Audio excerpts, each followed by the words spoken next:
morning, folks. My name is Mike Seeclander, and we're going to jump right into today's shows. We're going to be talking about defensive rifle recoil control, the drop, drive, pull, press. That's what I'm doing. My name is Mike Seeclander. Of course, we're talking about defensive rifle.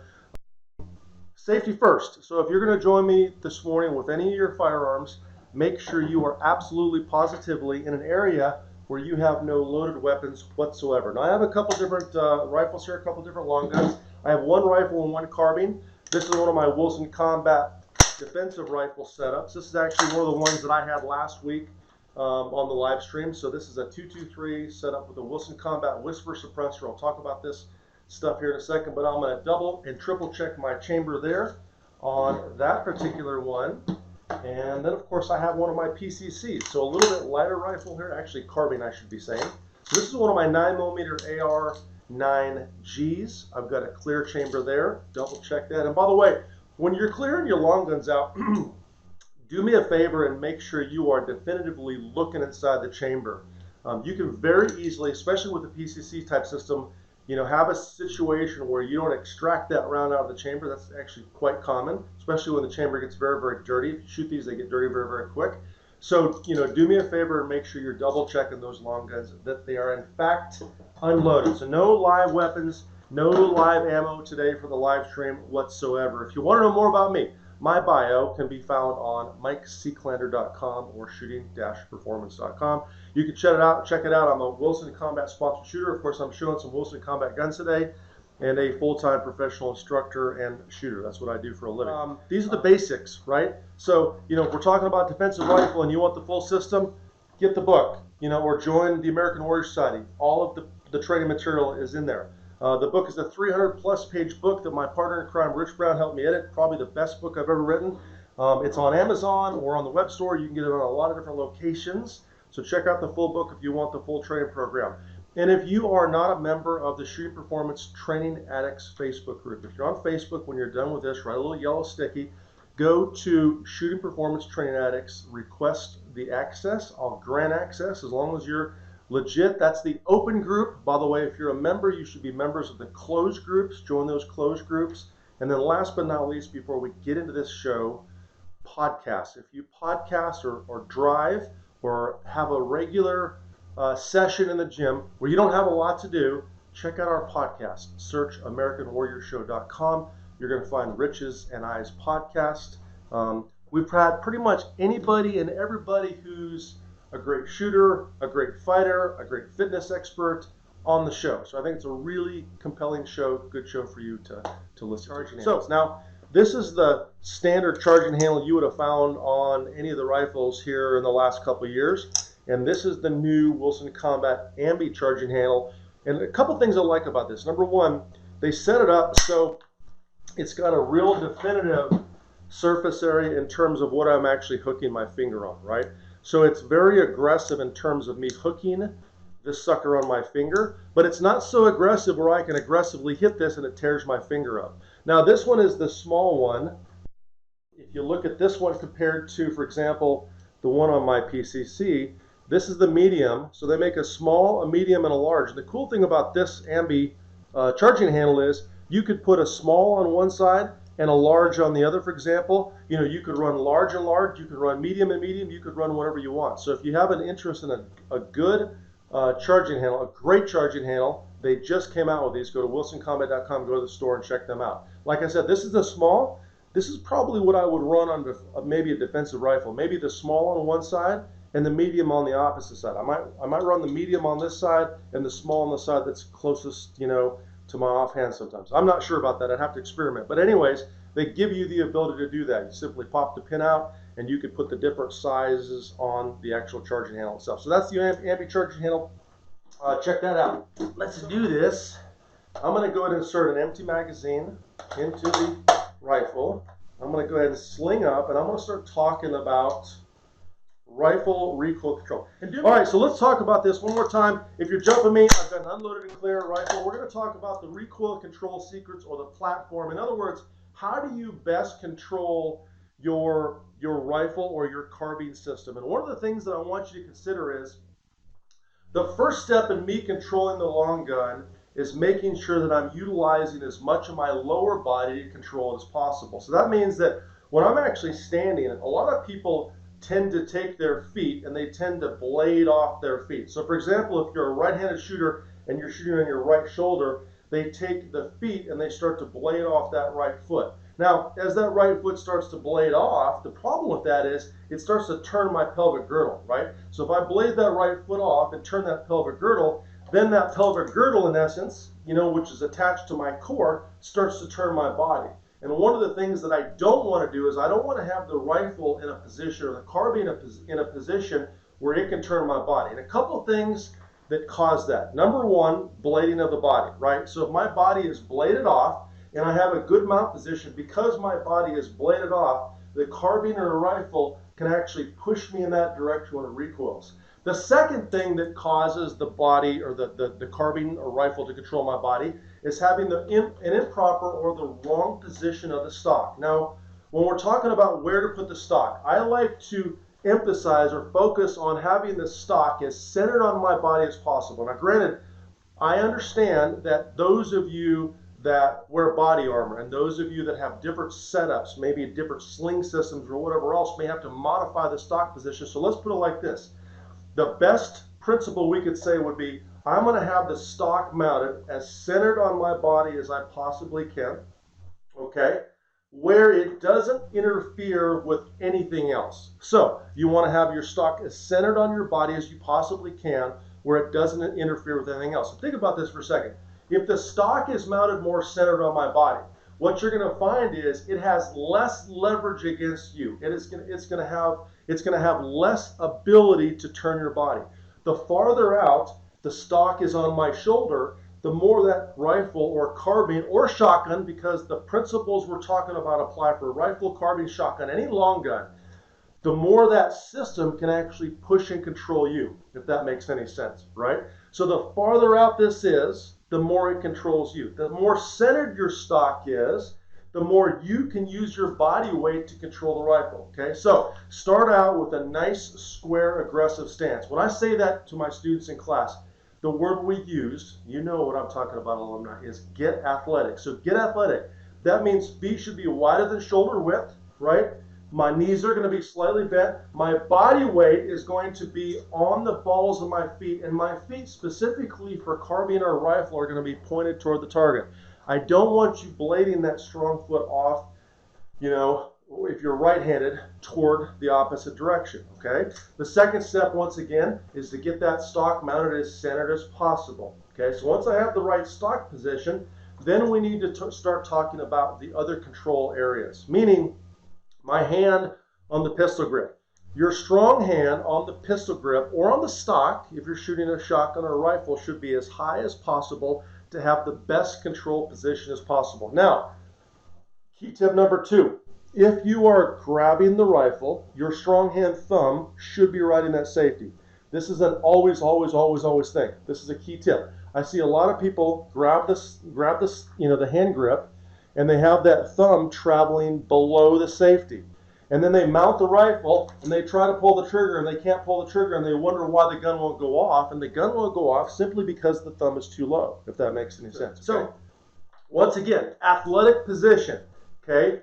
Control systems. Strong hand is up on the actual pistol grip itself. And by the way, when I say control systems, they're generally speaking in 2 areas of control. Number 1, the pistol grip, and then number 2, our lead hand. So our lead hand is going to be as far out on the handguard as possible, but I can also switch hands. So if I shot with my other hand, if I went, bilateral, now my left hand is high on the control system, as high as possible, and my right hand is farther out in the handguard, okay? But I'm going to switch back to the other hand. Whatever hand you're shooting with, this hand is the controlling hand, okay? This hand is the supporting or the working hand. What I mean by that is it's supporting the rifle, it's working the charging handle, it's grabbing magazines, it's clearing malfunctions, it's doing all the things necessary to effectively work the rifle. What I don't want you to do is be switching hands. I don't want you to be taking the rifle and reaching up over the top of the gun and working the charging handle and stuff like that. I want you to use this as your, this hand does the trigger and the safety. The only other thing it does sometimes is every once in a while, if we have to lock the bolt to the rear, it reaches up over the top of the bolt and locks the bolt to the rear. But that's only in the case of what I would call a phase 2 malfunction, if that makes any sense, okay? So we got the hands in the right position, right? Control hand and strong hand in the right position. Strong hand thumb is up on top of that safety. Let's talk about the drop, drive, pull, press. Drop, drive, pull, press. If you haven't experimented with the drop, drive, pull, press, it's one of the single best things you can do to control your long gun. And by the way, this applies for shotgun, AR systems, AR 9mm carbine systems, pretty much anything you're going to shoot that's a long type system, okay?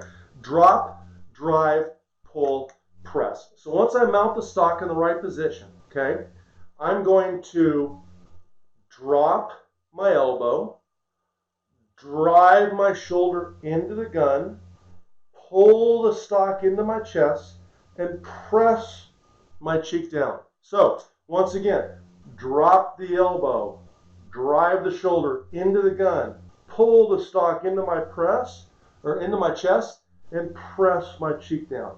Drop, drive, pull, press. Squared stance, drop, drive, pull, press. Drop, drive, pull, press. And in essence, when you actually build this position, when you're fully built into the actual drop, drive, pull, press, you are going to systematically, for lack of a better term, wrap your body around the rifle. You'd be amazed at what this control system does for your recoil control. Now, a couple things. If you're not already shooting with your elbow down, what you're going to find out is, here, I want you to do this with me real quick. I want you to take your elbow and put your hand on your chest, and I want you to drop your elbow straight down. And what you're going to find is no matter what your build is, no matter how big or how small you are, when you drop that elbow down, it tightens up that, that front deltoid, your pectoral muscle, all those areas up in your chest. It makes a solid platform for us to actually control the rifle against. And remember, in terms of rifle control, if this stock is mounted against something solid, okay, the rifle or carbine is going to move less. So we want to have a solid position, and by dropping that elbow, that solidifies that. The second thing dropping the elbow does for defensive purposes is it keeps that elbow behind cover, right? So if you're shooting around the right-hand side of a wall or a vehicle or whatever else, now that elbow is down here behind cover. It's not exposed. It's not chicken winging out here so someone, the threat of the guy, that you're dealing with is going to actually shoot you in the elbow. So we don't want to have the elbow exposed. We want to have the elbow down, tucked behind cover as much as possible, okay? Now, by driving the shoulder into the gun, I'm taking my shoulder and I'm squaring up and I'm driving into my gun. Because remember, the rifle or the carbine's job is to be pushing to the rear, right? It's trying to control you. You need to do the opposite and actually control it by driving forward and pressing into the actual rifle itself or carbine itself. And then, of course, pull, press, right? One of the single biggest secrets, it is pulling the stock into your chest. I will tell you, when I practice, and I'm getting ready for the PCC National Championship, right? I'm shooting this gun, and it's sister gun. I guess this is brother. It has a sister gun that looks identical, a little bit different finish. I've been training with these things on a regular basis, right? Here's the deal. One of the single biggest epiphanies, when I say epiphany, I've been shooting rifles for a long time, like a lot of ammo through rifles for a long time. One of the single biggest epiphanies in the last year, as I'm experimenting and trying to pick up my shooting pace, is translating the torque or the strength of my lower body, meaning that good foot position, that good stance, to the rifle by actually taking the rifle and pulling it into my chest. Like, there's a difference. If I showed you the stock, I want to get like super close to the camera. There's a difference between just having the stock mounted and pulling. If I pull that stock, aggressively pull the stock into my body, that really controls the recoil of the rifle or the carbine.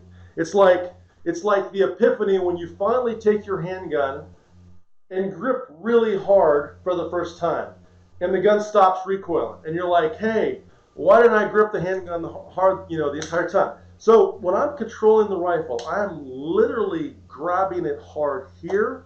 I'm grabbing it hard here. I have the lead hand as far out on the forehand as possible. I've mounted that rifle stock as centered as possible. You know, I'm squared up. If I were to square up, you can kind of see where my rifle position is. Drop, drive, pull, press. Drop, drive, pull, press. Drop, drive, pull, press. Okay? Drop, drive, pull, press. And it doesn't really matter what mount position you're working on. By the way, there are several different mount positions that I work. I work what's called stock on belt. Now this would be a muzzle up position for those of you that are not into the competition world. This may be something where maybe I have to move around you. I take the stock up and I move it around you, right? So I work the stock on belt mount position, okay?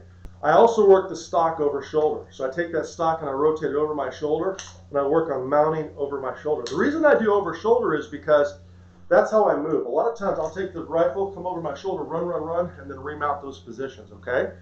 And then last but not least, I'll take the rifle and work on a position where my hands or my rifle is just below my vision line. And yes, where I'm snapping it up into place. Drop, drive, pull, press. Okay, if that makes sense. Now when I do my dry fire drills, let me go through a sequence of dry fire drills. When I work this, I work a mount, and my safety, by the way, is engaged. So I'm working on actually disengaging the safety when I do this. So I would work that muzzle up position where I'm working my mount, fire my shot. Then I tuck it to my work position, work the bolt, and then I put the safety back on. Go back over my shoulder, work my mount, fire my shot, go to my work position, work the bolt, safety back on, and then I would go below my vision line, some position that allows me to see what I need to see. And I'm literally snapping the carbine of the rifle up into position, working it every single time, right? Don't forget the drop drive. Drop the elbow, drive the shoulder in, pull the stock tight, and press. One of the things you might be surprised to find is how effective driving your cheek into the stock is in terms of your cheek weld. Remember, folks, just a quick tip for you. Your cheek weld is key because if your cheek is welded, that's what we call a cheek weld.